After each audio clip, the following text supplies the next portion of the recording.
sebagai sarana penunjang pelaksanaan Pekan Olahraga Provinsi ke-13 akhir tahun mendatang. Sejumlah sarana penunjang mulai dipersiapkan. Salah satunya persiapan kamar hotel dan penginapan yang akan menampung 3.500 lebih atlet yang akan berlaga pada event olahraga 2 tahun sekali tersebut.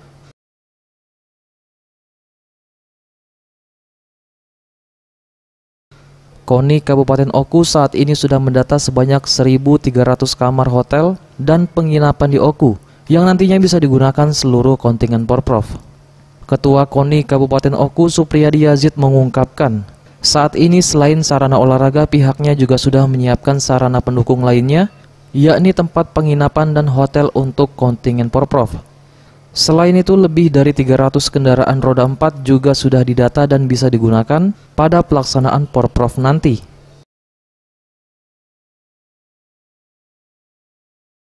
Ia menambahkan secara keseluruhan KONI Kabupaten Oku siap menjadi tuan rumah Porprov ke-13 yang dilaksanakan di 3 Kabupaten Oku Raya, di mana 14 cabur dari 36 cabur yang diperlombakan akan digelar di Oku.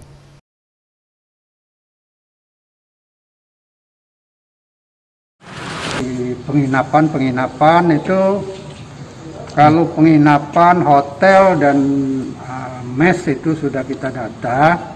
Bagi kalau yang belum terdata itu untuk seperti homestay untuk kontingen itu belum kita data, karena rasanya kalau di Oku Batu Raja ini untuk penampungan daripada kontingen saya kira tidak ada masalah, karena banyak tempat-tempat yang seperti tempat kos, tempat rumah-rumah penduduk yang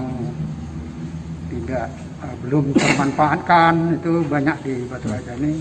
Insya Allah tidak akan menjadi kendala pada pelaksanaannya nanti. Bagus Mihargo, Sriwijaya TV.